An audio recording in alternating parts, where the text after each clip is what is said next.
Part 4. The Shattered Sun. From the moment Baldur fell, the sun seemed dimmer. Not even Sol, the goddess who drove the sun chariot across the heavens, could hold its brightness. A shadow followed her. A monstrous wolf, Skoll, pursued her daily, drawing ever closer. Each morning, she rose a little slower. Each evening, she sank a little lower. The people of Midgard watched the skies in fear. Crops withered before harvest. Storms thrashed the seas without mercy. Strange auroras danced in blood-red arcs. Children were born with empty eyes, and seers fell into silent trances, lips sealed by visions too terrible to speak. In Asgard, Odin knew the hourglass had turned. He spent many nights wandering the halls of Valis Jeff, reading runes only he could see. Sometimes he stood on the highest peak, cloak flapping like a raven's wing, whispering forgotten names to the stars.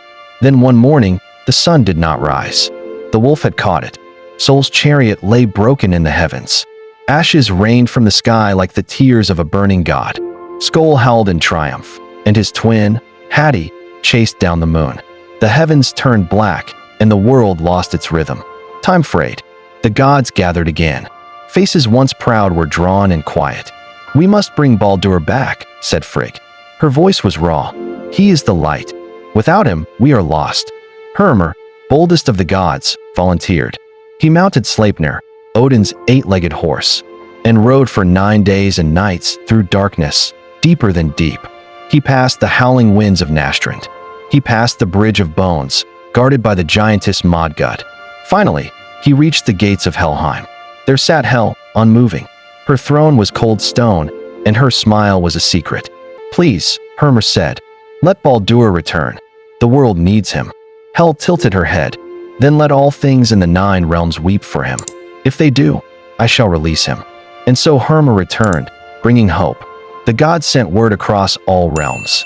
Beasts, trees, stones, even mountains wept. The sky wept. The oceans sighed. All wept for Baldur.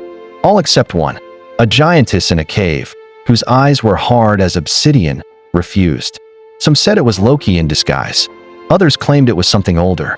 Either way, Baldur remained in Helheim, and the last hope flickered. Meanwhile, deep in the ironwood, where the trees were black and the stars never pierced the canopy, the children of Loki stirred. Fenrir howled beneath the earth. Each cry cracked the stones above him. Jormungandr coiled tighter around Midgard, squeezing oceans and shaking lands. And in Helheim, Hel smiled without warmth. Loki vanished from Asgard. He traveled to Jotunheim and gathered the frost giants. He sailed to Muspelheim, where fire raged without end, and made a pact with Surtr, the Fire Lord. A sword of flame was promised. A march to the end of all things was begun. He whispered to the dead. He summoned forgotten monsters.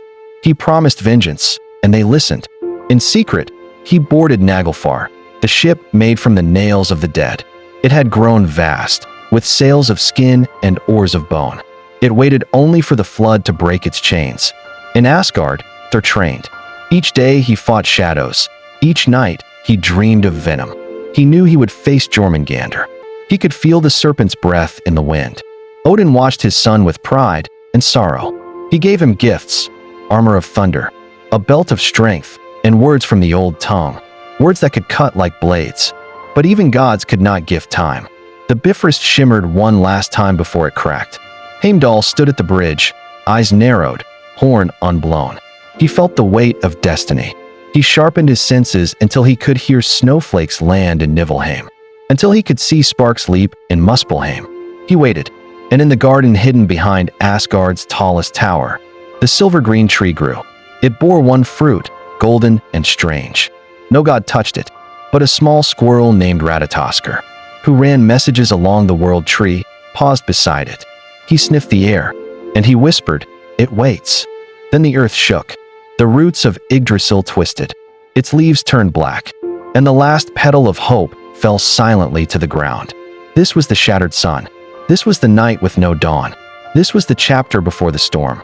And Ragnarök was almost here. Part 5, the sound of the end. Beneath the blackened sky, the world waited. It began not with thunder, nor with fire, but with silence. A hush so deep it wrapped around the 9 realms like a burial shroud. Birds no longer sang. Wind refused to move. Even the sea stilled, as though the world itself held its breath. Then, in the stillness, came a sound that had not been heard since the beginning of days. Gyllerhorn, the horn of Heimdall, guardian of Bifrost. A single note, long and low, rang across creation. It echoed through caves and canyons, across ice fields and deserts, through halls of kings and ruins of the forgotten. The note bent mountains and shook clouds. Trees bowed before it. Rivers reversed their flow. All knew what it meant. The end had come. Heimdall stood at the edge of the shattered Bifrost. The bridge flamed behind him, its pieces crumbling into the void between realms. He held his sword aloft, and his eyes, those all-seeing, far-reaching eyes, were wide with sorrow. From Muspelheim came fire. Surt, the fire giant, strode forward with his sword of eternal flame. His steps scorched the sky. With each swing of his blade, stars blinked out. Behind him marched legions of flame-born beasts and towering giants. They roared in hunger and hate. From Jotunheim came ice, frost giants by the hundreds, led by the last great kings of the north, stormed through frozen valleys. They shattered mountains in their wake, wielding hammers of black crystal and breath that froze time itself. From Helheim came death. Hell released her legions, pale warriors with hollow eyes, once heroes, now shades. They marched to the beat of silent drums, bearing broken banners and forgotten names. And above them all, sailing through the storm-cloud sky, came Naglfar. Its hull groaned with the weight of the dead. Its sails whispered names of those long past. Loki stood at its helm, arms spread wide, his smile stretched too far. With him were his monstrous children, Jormungandr, now risen from the depths, and Fenrir, finally free. The chains of Gleipnir shattered behind him. The ground split. The sea boiled. The sky cracked. Asgard prepared. Odin donned his armor wrought from starlight and memory. Spear Gungnir glowed in his hand. He whispered to Sleipnir, and the eight-legged horse came, ready to ride into fate. Beside him, the gods gathered, Frigg with her silent tears, Tyr with his one arm and endless courage, Frey with his golden boar and doomed heart. Thor stood tall, Mjolnir in hand. Lightning danced across his shoulders. His rage was a storm. "I go to face the serpent," he said. Odin nodded. "And I to the wolf." The gods rode. They met the armies of the end in the fields of Vgrr, a place that had never existed before, but had always been waiting. A plain vast enough to hold all battles. A land of dust and ruin and final truths. Thunder clashed against flame. Ice shattered under hoof and blade. The ground drank blood, god and beast, and mortal alike. Thor met Jormungandr. Their clash turned the seas to mist. The world serpent struck with venom that poisoned the air, but Thor's hammer struck true. Lightning split the sky. They fought for hours, or was it days? None could tell. Finally, Thor slew the serpent.